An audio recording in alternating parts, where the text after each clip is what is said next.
প্রিয় শিক্ষার্থীরা, কেমন আছো তোমরা? যারা ক্যাডেট কলেজ ভর্তি পরীক্ষায় অংশগ্রহণের জন্য প্রস্তুতি গ্রহণ করছো, তাদের জন্য আজকে গুরুত্বপূর্ণ একটি ক্লাস নিয়ে হাজির হলাম। আজকের এই ক্লাস থেকে তোমরা কমপক্ষে 4 থেকে 5 মার্কের বা 10 মার্কের প্রশ্ন কমন পেতে পারো। প্রথমেই হচ্ছে আমাদের নতুন কারিকুলামের বাংলা সাহিত্যের যে বিষয়টি ছিল, একটি চ্যাপ্টার ছিল সাহিত্যের নানা রূপরীতি। এখানে কোন সাহিত্যের কোনটি বৈশিষ্ট্য সেই আলোকে এইখানে আমরা একটা ছক দেখতে পাচ্ছি। সেখানে একটি রাইট চিহ্ন দেওয়া আছে, তার মানে যে এই সাহিত্যের রূপগুলো রয়েছে তাতে কি কি বৈশিষ্ট্য লক্ষ্য করা যায় আমরা একটু দেখে আসি। প্রথমে রয়েছে মিল শব্দ। আমরা এই মিল শব্দ শুধু কবিতায় এবং গানে দেখতে পাই, আর অন্যান্যগুলো যেমন গল্প, নাটক ও প্রবন্ধতে আমরা দেখতে পাই না। তাল যদি বলি, তালের ক্ষেত্রেও বলবো কবিতা এবং গানে হয়, গল্প বা প্রবন্ধে আমরা তাল পাই না। সুনির্দিষ্ট দৈর্ঘ্যের লাইন কবিতা এবং গানে হবে, কিন্তু গল্প, প্রবন্ধ এবং নাটকে হবে না। পদ্য সুর করে পড়ার বিষয়ে যদি বলি, কবিতায় হবে, গানে হবে, কিন্তু অন্যান্যগুলোতে হবে না।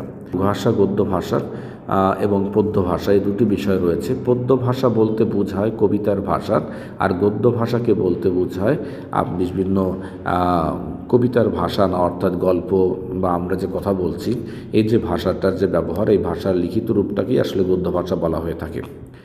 এক্ষেত্রে আমরা যদি দেখার চেষ্টা করি, গদ্য ভাষায় লেখা হবে কবিতা এবং গান, কিন্তু গল্প, প্রবন্ধ, নাটক গদ্য ভাষায় লেখা হবে না। এবার চলে আসি হচ্ছে গদ্য ভাষায় লেখা। গদ্য ভাষায় লেখার যে বৈশিষ্ট্য সেটি আমরা দেখতে পাবো শুধু যে গল্পে, প্রবন্ধে এবং হচ্ছে নাটকে।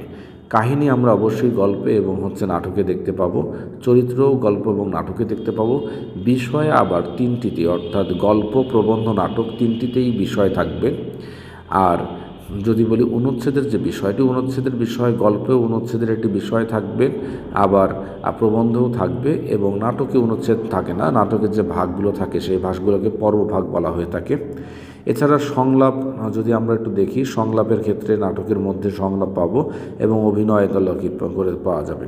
অনেক সময় সংলাপ এই গল্পের মধ্যেও দেখা যায়, গল্প কিন্তু অভিনয়ের মাধ্যমে উপস্থাপন করা যায়। আমরা আলোচনা করার চেষ্টা করেছিলাম যে তোমরা সাহিত্যের বিভিন্ন রূপরীতি, বৈশিষ্ট্যগুলো ভালো করে জানবে, এবং এই জানার মধ্য দিয়ে তোমাদের এটি কী কাজ দেবে, সেটি হলো ধরো বিভিন্ন কবিতা রয়েছে, সেই কবিতাগুলো কেন কবিতা হয়েছে, বা গান কেন গান হয়েছে, গল্পটার মধ্যে কী কী বৈশিষ্ট্য কারণে এটাকে গল্প বলবো, বা কী কী বৈশিষ্ট্যের কারণে প্রবন্ধ বলবো, বা কেন নাটক বলবো, ইত্যাদি ধরনের প্রশ্ন আসতে পারে। সেক্ষেত্রে তোমাদের পরিচিত নাটকের মধ্যে রয়েছে সুখী মানুষ। সুখী মানুষ কেন নাটক? প্রবন্ধের মধ্যে যদি বলি যে আমাদের একটি প্রবন্ধ রয়েছে, সেটা হচ্ছে বাংলাদেশের লোকশিল্প, এটা লোকশিল্প কেন প্রবন্ধ, এ ধরনের প্রশ্ন আসতে পারে। তারপরে যদি আমরা কবিতার ক্ষেত্রে, গল্পের ক্ষেত্রেও দেখি, গল্পের ক্ষেত্রেও আমরা দেখতে পাবো যে পুতুল গল্পের পাশাপাশি আমরা ম্যাজিক গল্প, এই গল্পগুলো কেন গল্প হয়েছে, এই ধরনের প্রশ্ন পরীক্ষায় থাকতে পারে। তাছাড়া যদি বলি যে এখানে গানের ক্ষেত্রে আমরা সবাই রাজা, কেন সেটি গানে হয়েছে, এই হলো বিষয়। কবিতার ক্ষেত্রে বাঁচতে দাও, বা ঝিবিলি, পাকাপাকি, বা আমি সাগর পাড়ে দেবো, এই কবিতাগুলো কেন কবিতা, এই ধরনের প্রশ্ন পরীক্ষায় আসতে পারে।